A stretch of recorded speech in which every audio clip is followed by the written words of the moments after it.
right. So thank you for joining me. I have a presentation here on neo-paganism and technology.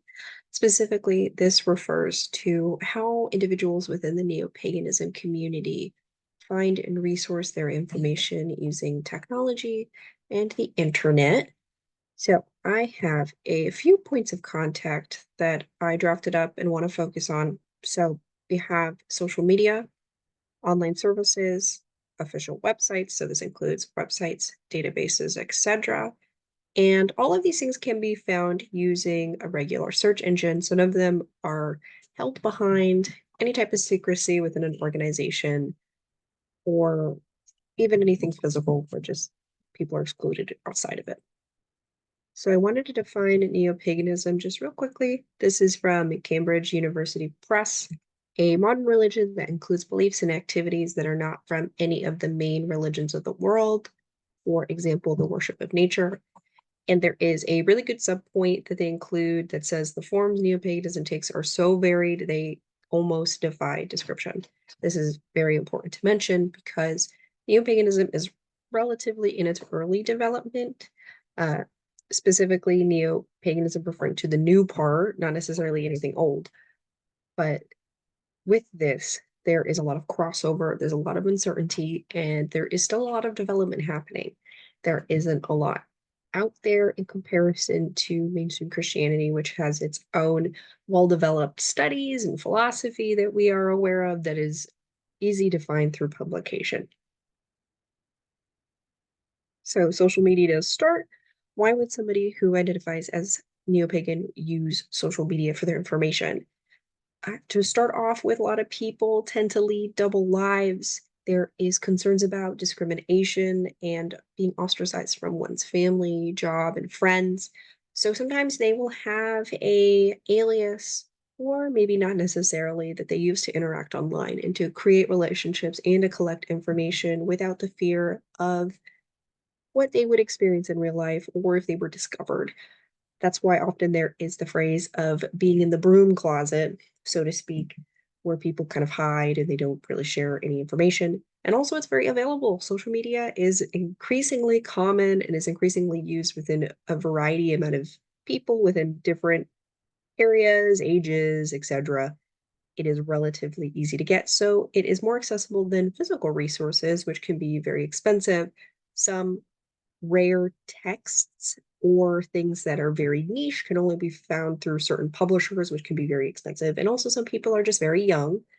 Right here, you will see a Pinterest board that is mine.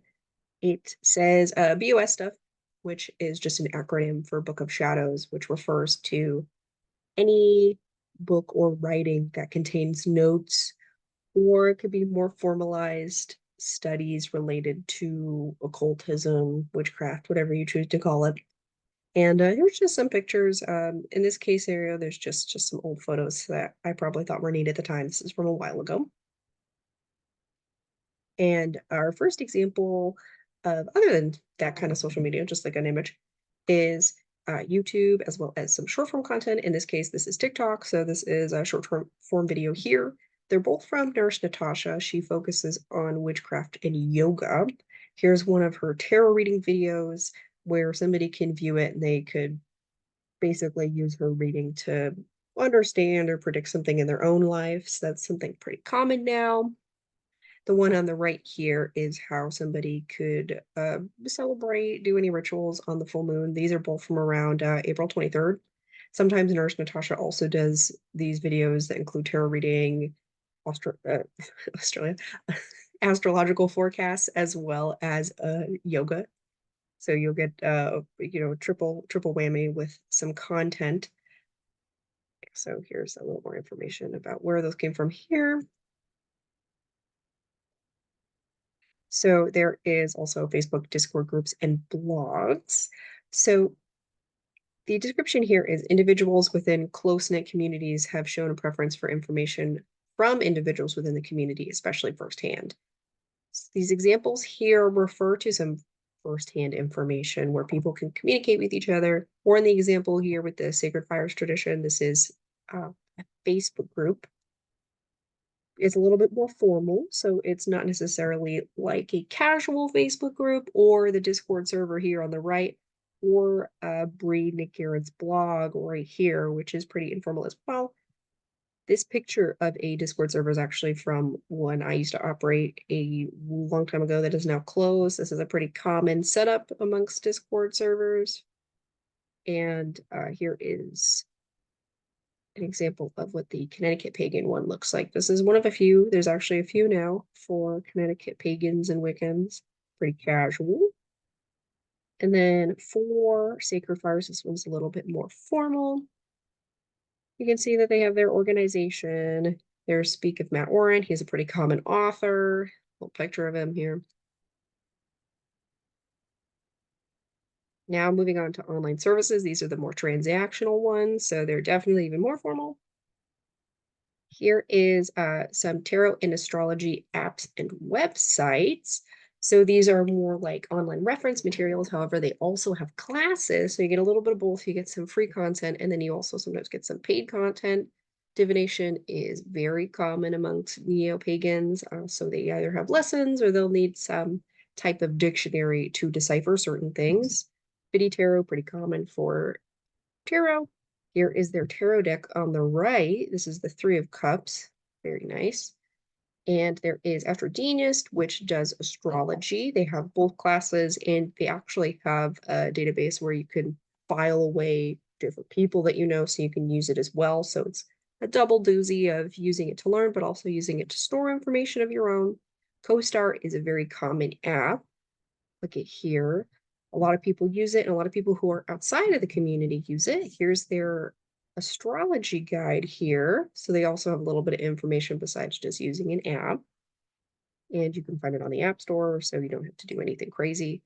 Public libraries also sometimes have some lessons related to tarot and astrology that you can see here that I flip back to. So the local examples I have here is the Bloomfield Public Library and the Meriden Public Library. I did not attend. However, this brings a great point of the fact that sometimes, depending on what the rules are within the library, how they correspond with their lecturers, they can either host them through Zoom so people can access them that way, or they can sometimes pre-record them and post them on a database or a YouTube page so people can refer to them at a later date. Just depends on how they function. So it shows a little bit more on how the libraries can interact and how about the community. Patreon, as well as official classes. These are very transactional. There is a mention here of berry picking, which is a type of information searching that can be used and very commonly used in my searches and likely a lot of other neo-pagan searches as well. When they're looking through things, they just might not realize it. So a lot of this information for example, this is the logo for the one of the modern witch advertisements, and also this apprenticeship here I found through berry picking. So I found them through other authors, and to show you an example with me physically, hello. So there was a brief moment of mention of Matt Warren in regards to that Facebook group. He's an author. This is a very common book that people can find at Barnes and Noble. So even if you don't purchase it, you can find it, look on his website, and you can find out about that group and then join it so people can find information that way. The Witchcraft University, that advertisement for the Black Rose curriculum on the slide that I briefly showed, is from Devin Hunter. Here's one of his books. And Tamara, who is the example for the patron, here's one first. And aforementioned with Nurse Natasha, this is a little bit more of a reverse. They can also recommend physical books. So if you're not learning about digital resources from physical books, you can also learn about physical books from the digital resources. So this is a very niche and interesting series. Here is Yoga for Witches, as well as Yin Magic, Yin referring to Yin Yoga. So you can get physical resources or digital resources from either or, and this technique of using citations or just bouncing around from website to website is a common way for people to find this information and slowly collect a larger and larger resource over time. It really does take a long time, unfortunately. And this is a common mention within people who use berry picking for more non-witchcraft related things, even when it comes to just standard academia. So here is the Black Rose curriculum, Modern Witch University, referring to Devin Hunter. You can see this lovely advertisement here. And then here is the SAO apprenticeship. This is specifically Patreon. So she's one of the authors I'd mentioned. You can see her couple of the monthly things that she offers, implying that there is some type of teacher structure that people can have. And there's also this mention of finding these kind of resources, not only the paid ones, but all kinds through just looking through authors and finding additional resources. Here's some official organizations. Again, here we talk about Tamara. This is her organization, the Kemetic Orthodoxy. I thought this was an interesting one to include because orthodoxy refers to tradition, keeping things the same, and there is a lot of ideas behind trying to reconstruct very old religions. So this is one of the ones that does that. Astro-Morganthum has to do with Thelema and Hermeticism. It's a good example of how there is a little bit of crossing between different ideologies within neo-paganism. So each of these links here has some of their reading lists. So even if you're not a part of any of these organizations, you can utilize their reading list. You can tell there's a little bit more berry picking here. Here's some more of there's some syllabuses if you ever want to find out what their curriculum is like, but they also have a reading list that anybody can access. You don't have to be a student. And they often save books that are open to the public that are free to use. This is an example of a more localized one. This is one local to me. This is CWPN, Connecticut's Welcoming Pagan Network. I swear it used to be Wiccan and Pagan Network. It's not my business, but you can actually see their minutes. They upload those online so people can figure out a little bit more about what would be going on within some of these organizations, especially since CWPN is one of the rare examples of a pagan organization with a physical church. I think they might be the only one that has one. So really interesting. And here is a coven, what people would probably stereotypically think of, and some of their ideologies. So they talk about Hecate working with her and pursuing her experience, and also having their members strive towards their fulfilling their full potential. There's also a mention of CWPN being a nonprofit, which is really interesting to see. And so here is just the information for that coven here. You can join for their membership, which not only means when you apply for a membership, maybe to a certain organization, not only do you get their resources, but you create relationships. So there's a certain amount of debt, and there is sometimes implied to learn, something secret. Um, maybe you can reach some type of apotheosis. And there's also some databases. So these are more specifically about resources rather than joining anything. This is the Hermetic Library, which is usually associated, you'll say, with Western esotericism. Again, there's a lot of variety here and a lot of crossing paths. They have their resource list here. They got lots of forms. So you could tell that it's very reading heavy. There's the archives of Western esoterica. And then this one, which have been in the blog post before, Namoserol, New Age Movements, Occultism, and Spiritualism Research Library, a great example of how neo-paganism has a lot of variety and a lot of different terms that can be thrown underneath it.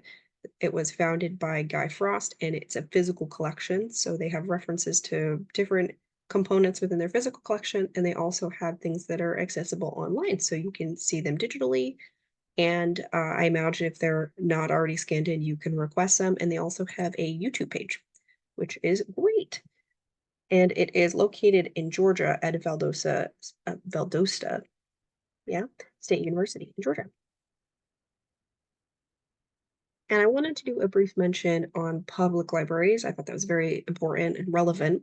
And these are specifically from my own public library. It might be a little bit overwhelming to see this, so we'll get to the images in a second. There is a mention of ebooks. So ebooks and physical materials can be located from public libraries, from online databases, but the available material is scarce in comparison to collections on mainstream Christianity. There is a great reference from a master's thesis on the Dewey Decimal System and religion. So I believe it's from 280 to 299 is the main bulk of religion within the Dewey Decimal System. And Christianity itself has its own specific components within that.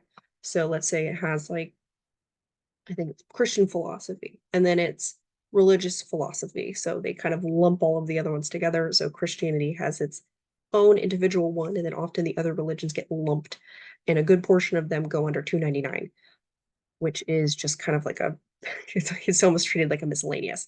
So within this paper, they imply that there's this intrinsic bias within public libraries, specifically in the Dewey Decimal System, for Christianity because there's so much specification and variety for them versus other religions. So that not only is this paganism, but it's also Judaism and Hinduism, other practices, etc. So there is this intrinsic bias, and less availability means less circulation. So it's important that things are equally available physically and digitally within a public library space. And this is because libraries are supposed to be inclusive, not exclusive, and they're supposed to be a neutral party. And being neutral means trying to create a pretty equal setting. So within my own public library, I did this is probably specifically a physical search for paganism. And I wanted to bring up these pictures and bring up a point. So I had received, of I believe about 5 pages, two different results for things related to Hitler and the Third Reich. Now, this was not all of them, and I can understand the first one. So there is the word occult here, which doesn't necessarily mean paganism, but they often have a lot of connection. So, okay. This one, however, did not. I tried to look through the pages to see if pagan might have been like a somewhere in the page. I didn't locate it when I looked through it. And you can see it's from New Milford Public Library, and it operates through Bibliomation, which is a connection of libraries here in Connecticut. So it brings up this question on why do these results come up? We can even ignore this one, but what about this one? Why does it come up? What is going on in the background of these databases, of these digital resources within the public library sphere that would bring this stuff up? And what does it say about the public? Because if I was somebody who's new, if I was somebody who's curious, maybe I was somebody who didn't know anything about us, and I pulled this up. If I was somebody who didn't identify with neo-paganism, I would be scared. I would think that they were unsafe and that they were anti-Semitic. And if I was somebody who did identify with this and I wasn't used to this kind of experience, I would think I'm not welcome here. I'm not welcome in this sector. So I think this brings up the need for possible change. The Dewey Decimal System may need to be reapproached. There might need to be more understanding when it comes to defining religion and where it should function within the collection. Should they be next to each other? Is it important that they're next to each other and visible next to each other? And why do results like this come up? And then besides that, here is a list of sources. So thank you so much for joining me. I hope we, were able to share some information with you. Just information about information. And thanks again.